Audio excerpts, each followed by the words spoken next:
I mean, you write a movie like Friday, which is a comedy, and there's a quote from the director of that film, 𝐤𝐤𝐤𝐿, and he said, he says, like he was worried about putting in this film because he's like, Ice Cube is the toughest man in America.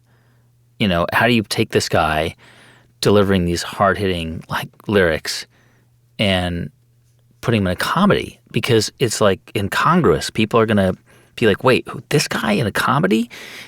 How did you convince anyone that you could do that? Well, just on clarity, he didn't put me in the comedy. I put him in the comedy. What it was the script was hilarious. And I think they had just done House Party with Kid and Play. Kid and Play, yep. And they were invested in other rappers doing movies. And so it was kind of right place at the right time. We actually was going to go shoot the movie independently, just with me, DJ Pooh playing Smokey, and Brian Turner was going to help finance the movie over at Priority. But New Line swooped in, executive named Helena Eshagon. I get her last name, tongue tied, but she brought the movie to New Line, and it was kind of like, I was like, I don't want to do it with New Line. I don't want to do it with no studio because you guys are not going to understand it and y'all going to mess it up. And so they made it where they just gave us the money to make the movie and say, here, just bring us back a finished movie. And so then I was able to do, my kind of comedy, and not overdo it. But make sure that I surrounded myself by, some of the funniest people that I had knew at the time. How did you convince people that you could be funny too?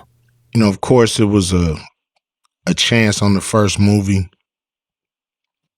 But I knew that I wasn't going to try to be funny. Right. I was going to play the situations as situational comedies. I knew that I was playing a straight man, and then you had the funny man. It's a formula that's been working in comedy forever and ever from day one, since vaudeville. Yeah. So I knew that there was a Laurel and Hardy aspect of it. It was an Abbott and Costello aspect of it. Yeah. It's Dean Martin, Jerry Lewis, you know what I'm saying? So I knew that I was going to play the straight man, and Sidney Poitier and Bill Cosby, which is my favorite kind of buddy comedy kind of movies. So I knew that that's the role that I was going to play, the straight man, and I was going to, kind of let somebody go off and have all the funny lines, and that's fine.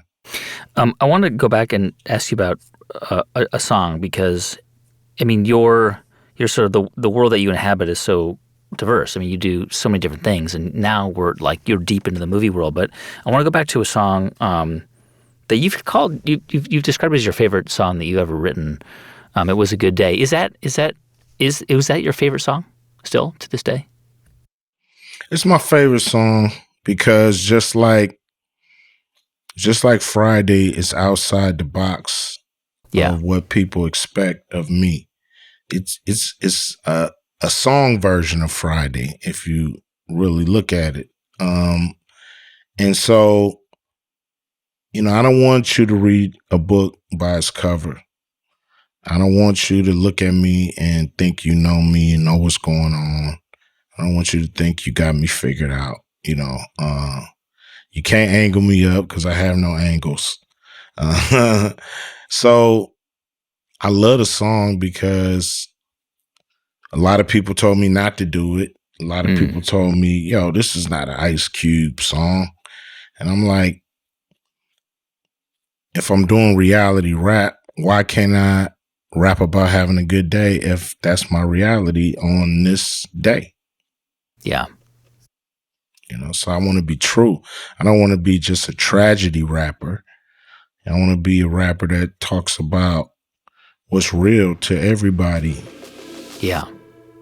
If you like this clip and you want to watch another one, click right here. And if you want to watch the entire episode, click right here.